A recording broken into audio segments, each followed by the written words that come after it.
welcome to This Week in Travel. I'm your host Michelle Robson and editor of Turning Left for Less. This week I'm going to be having a look at buying luggage, how to get the best value and what to choose, as well as the latest news stories. So this week, unfortunately, there's more bad news in terms of strikes. Heathrow's not had a good couple of weeks with the British Airways IT failure causing a lot of cancelled flights, and also then they had the e-gates failure which affected the whole of the UK. Over the weekend, the security guards at Terminal 5 were on strike yet again. However, it didn't really seem to cause any problems, though let's be honest, it was hard to tell because obviously things were all over the place anyway with what had been happening with immigration and British Airways. Generally though, the last few strikes, apart from the first one, it didn't have a huge amount of impact. Now the reason for this is because they've been filling in using security managers and also Heathrow management. However, they've now announced that Unite have balloted Terminal 3 security staff for strike action as well, and they have voted that yes, they are willing to strike. So this comes a problem because part of the reason why they've got away with not having such an impact from the strikes is because they've also moved security guards around from other terminals. So if 600 staff from Terminal 3 also go on strike, then we're going to start seeing problems, I think, because obviously there's only a certain number of staff to go around. Even if you try backfilling with managers, etc., then you're going to run out of staff, I think, because that's a huge number. I think there's around 1,400 currently in Unite Union at Terminal 5 that have been striking. So we're now looking at some pretty large numbers. I'm guessing that hopefully Unite are trying to get Heathrow to come back to the table, because at the moment Heathrow are refusing. They claim they've offered a 10% pay rise, but Unite are saying that this is not enough. So it will be very interesting to happen. Now, I'm not an expert on union law. Normally they have to give 2 weeks notice of a strike. I would assume because the Terminal 3 vote is a separate one, that there will be 2 weeks notice. So we're looking at the middle of June currently. Normally they try and coincide it with a big event or a bank holiday. So it could be that they aim for a sporting event. I mean, for example, Wimbledon. Start of Wimbledon could be a good one, and I'm pretty sure that they'll try and coordinate between Terminal 5 and Terminal 3 so they all go on strike together. So unfortunately, although we haven't probably been taking that much notice of the strikes recently, it does look like this is going to be a problem in the next couple of weeks. Tune to turningleftforless.com and I'll be bringing all the latest updates on that. Another piece of news this week was a new trial from British Airways, who are trialling a different way of managing hand luggage on a small number of European and domestic flights for the next couple of weeks. Now, I don't know if you've flown recently, but since the advent of hand baggage only fares on British Airways, they're suffering the same problems that many airlines have with basically too much hand baggage, and it's all descended, I think, into a bit of chaos. So they quite often have on a full flight asking for people to check their hand luggage in for free, and then they give them free boarding in Group 1, so that kind of makes a bit of a mockery of the people that are in business class or have status, because they then end up in a massive queue, so it doesn't really help them, even though they've paid substantially more, whereas someone who's paid like the cheapest fare on hand baggage only and turned up with their bag can jump the queue. So it seems pretty unfair to me. And also, they currently put yellow tags on the bags that are meant to go under the seat in front. However, people have been known to take these off and just completely ignore them. So their latest trial is going to be putting a blue tag on luggage that is to go in the locker. Now, to start off with, I was a bit confused because I was like, well, if you take the yellow tags off and just replace it with tagging the other ones, how does that make any difference? But if you think about it, having had time to work it out myself, I think what they're trying to do is that they will be able to instantly see if something is in the locker that shouldn't be, because I know a lot of people don't want to put their things on the floor, they want to put it in the overhead locker, and they're taking up room with bags that shouldn't actually be up there, and it takes a lot of time for people to find out whose bag it is, to move it out, etc. So this will only allow people who have a blue tag to put their luggage in the overhead locker, which I'm guessing will just be the typical wheelie bags, which are the ones that have to go up there. So we'll wait and see what happens, but anything has to be improvement. Let's just hope they don't go the way of Finnair, who have now got a super light fare, which means you can only take one small bag that fits under the seat in front. So it will be interesting to see what happens in the next few weeks, and obviously I'll be reporting back on that. So for the main topic this week, I'm going to talk about luggage, hand luggage and checked-in luggage. This is quite timely because I have recently replaced my checked-in luggage for the first time in a very long time. So I thought it was a good time to have a little chat because there's also a few offers on and I've got some tips on how to get things cheaper. So if we start with the checked luggage, and I can talk about what I have actually bought. So prior to the case I've just bought, I had a Samsonite case and this had lasted 7 years. Before that, I was actually going through, unbelievably, a case about every 6 months because it was getting wrecked by the airline or something was breaking. So obviously I do a lot more travel than most people, but it was just getting to the point of being ridiculous. To be fair, up until that point, I wasn't spending a huge amount on a suitcase. I'd spend maybe 100, 150. So I thought it was about time to look at what the alternatives were. So the suitcase that I had before is pretty much exactly the same as what I've got now. It's just a slightly updated version. It's called the C Lite, and I'll put in links below so that you can see exactly what it is. And this one actually has lasted really, really well. So 7 years the first one lasted, and to be honest, it could have gone on. The only reason that I've changed it is because things kept leaking in it and it got really grubby inside. That one actually came with a lifetime guarantee. So although the zip inside had gone, I could have got a replacement. I think that's mainly down to me putting too much stuff in the zipped compartment because I do like to cram it in rather a lot. But yeah, they now come with a 10-year guarantee, which I think is pretty good because after 10 years, you're probably going to want to exchange it anyway. And I found that it wore really well. The only thing that I said that went wrong was the fact that the inside zipper went, and that's probably from stuffing it too much with clothes, and the outside wore really well, although there were some very fine scratches. You couldn't really see it, and you think the amount of flights that I do in a year, that's pretty good, I'd say, to last for 7 years. And I think it probably would have gone on, if I hadn't had stuff leak in it, it'd probably still be going for 10, 15 years without any major issues at all. So it was a great bargain. Now I've bought the updated version, which is pretty much exactly the same. It's got a single handle so it's like on a stick with a handle, rather than the handle with the two upright parts of it. It's a bit less stable with that, but I quite like it. I find it more comfortable to hold in my hand because you can kind of put your hand across the middle of where the pole is to give you more grip.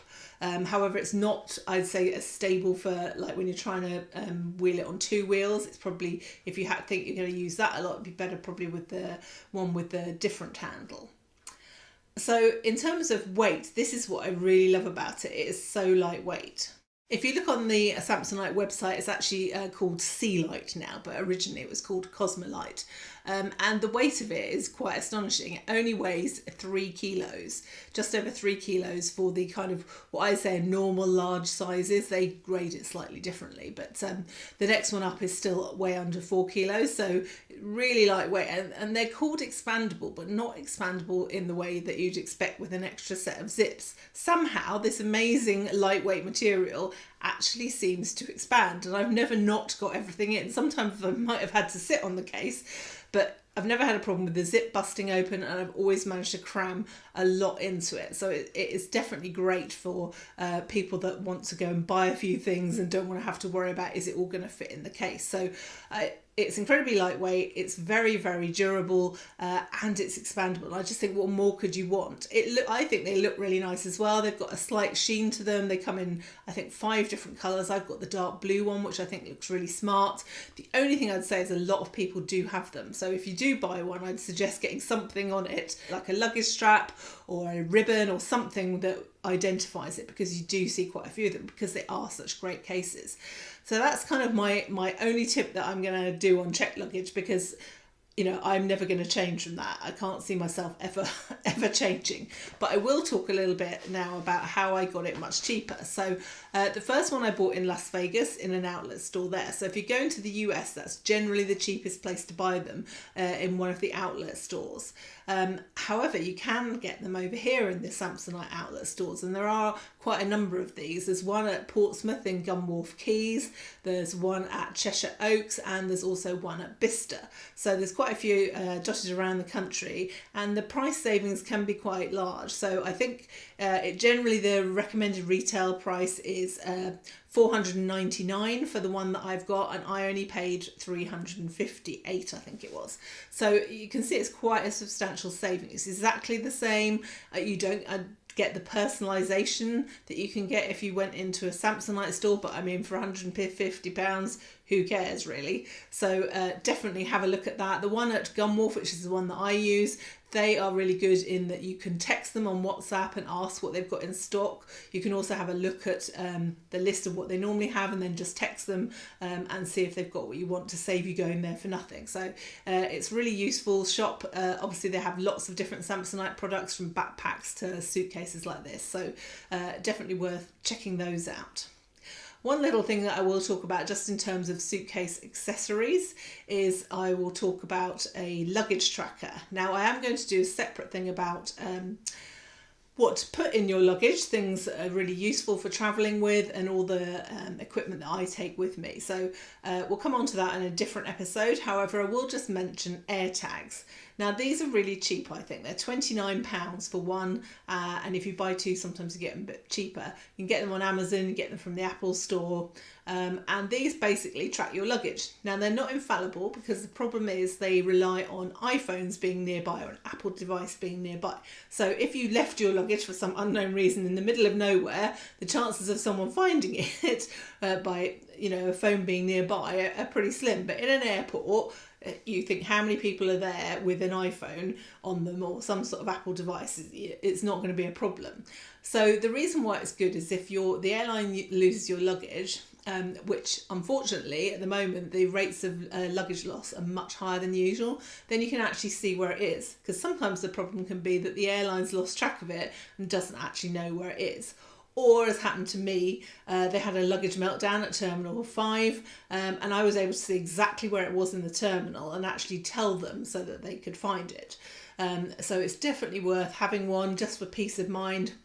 I have one for my keys as well, which I keep in my handbag, so should anyone steal it, I can see where the handbag's gone, and also should I lose my keys, I can find them again. And I also have one in my hand baggage, because sometimes people have been known to steal hand baggage or also think it's theirs and walk off with it.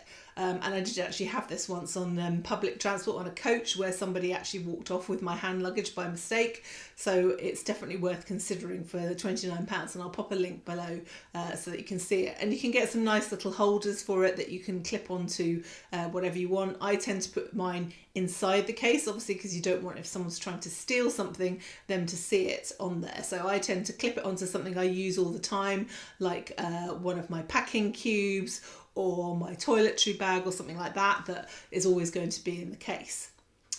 So if we take a look at hand baggage now, I actually have a huge range of hand baggage, unsurprisingly. And unfortunately, the one that I really like, Samsonite, I've stopped doing, I think because it's not terribly durable. It's got a few issues with it.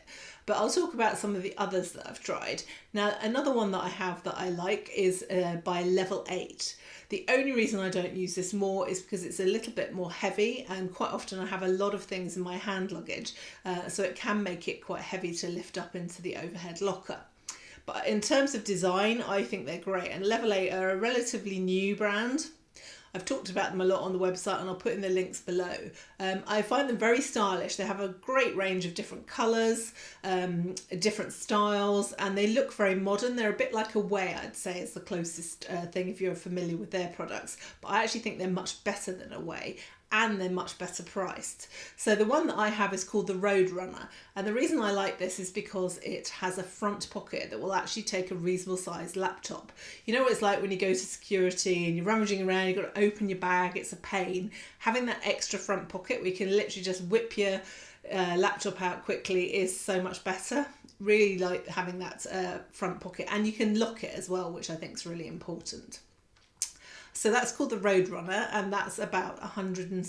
As I said, it does weigh a little bit more than some of the others, but I actually think it's worth it. The one that I have is in a matte black colour. It looks really smart, but they do lots of different other hand luggage versions. They do anything from pink to yellow to green, all different really pretty colours. And they also do an aluminium range, which if you're a fan of Rimowa but don't want to spend the money, then have a look at theirs, because it's at least half the price, if not probably a bit more. They start from about £400 for a carry-on case. So have a look at Level 8, because I think they're really good and really durable as well, and they look fantastic. I've also tried Tumi.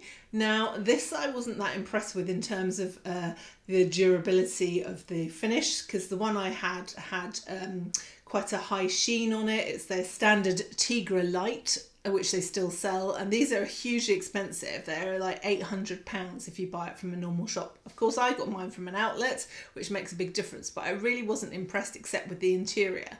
The interior was really good because it had different compartments, very good for separating things and keeping it all organised. But the outside had a really small front pocket that you really would struggle to get a laptop in. Mine's 13 inches and I could just about squeeze it in, but otherwise it was a bit useless unless you just wanted a passport or something in there. And it had this, you know, it looked quite smart. It had this high shine finish, but on one trip of checking it in, which I guess, you know, not everyone's going to do that with a carry-on bag, it had got really badly scratched. So personally, I think it's not worth the money. They're quite heavy as well. They're slightly heavier than the Level 8 one, and I just don't really see why you would bother with a carry-on case that's generally not going to get that much use, why you would need to spend that much, because it doesn't look particularly stunningly attractive that you go, wow, that's an amazing case. So I'm not a fan, but if you like Tumi, then don't forget you can get some real bargains in the outlets. So let's go on to Away, that I've mentioned as well. Again, I was not a fan of these. They look very similar, I think, to Level 8, but the front pocket of the one that I had, which was the bigger carry-on, was like a sort of neoprene material. So it meant you couldn't lock it. It wasn't particularly well protected, unlike one with a hard side like Level 8. So if you had your laptop in there and it got knocked, it wouldn't be great. And I think it's just, it feels a bit cheap. But they're not. They're really expensive. They're like £250 upwards. So to me, I just think it's a lot of hype. Yes, they're well designed again inside, a bit like the Tumi, but you can achieve that by using packing cubes or your own organisers rather than spending a lot of money to have a few extra sort of bells and whistles inside. You can lock it like all the others with a TSA lock, which I always recommend if you're going to check it in, because it means that in America they can open the case with a special key without having to destroy the zip to get in there should they need to inspect it. But yeah, I was not a fan of Away. They do some pretty colours, but really I think it's a load of hype. And if you like Away, I would be looking at Level 8. So I'll just finish with a couple of quick tips about getting cheaper luggage. Obviously, I have covered going to an outlet store, which I think is my favourite way, because you get to see it all and you can pick it up and look inside. Yes, buying online, you can see pictures of it, but I actually like to touch it and feel how it actually operates in real life. But if you want to buy it online, Level 8 has some discounted things at the moment, so have a look at that. Away have discounts if you're buying a package, so either a carry-on and a suitcase, or a set of 3 suitcases, and that's up to £120 off if you buy a pack. And Level 8 also do packages of suitcases if you wanted to refresh your whole collection. Amazon is a good place to look for luggage, particularly when they have something like Prime Day or one of their sales, because quite often you can get not only it cheaper, but sometimes models that maybe are last year's that perhaps you really liked that model. There's a better selection there of all different ranges from Samsonite and Level 8, etc. So I'll link to some of the suitcases that I have on there in case you wanted to buy through Amazon and get the easy delivery. Also, I would look at using things like Top Cashback and the British Airways e-store to make sure you get some extra either Avios or some cashback on your purchase, which will help save a little bit more money. And finally, the last tip is pretty obvious, but always wait for a sale. Now, most sales tend to be when there's a bank holiday, so like Easter. If you're not in a hurry, then usually one of the best times to buy is Black Friday, which is at the end of November, and you can get some really good deals then. So don't go and buy a suitcase if you don't desperately need one now. Wait till you see a good offer, otherwise you're just throwing money away. And there's so many ways to save money that you may as well just do your research and take a bit of time to get the best offer. Well, that's all for this week. Next week, I'm going to be talking to TV presenter Patrick Hoy about his love for Palm Springs and all his tips and mine for visiting there, including hotels, restaurants, and the best ways to actually get there. So until then, happy travels.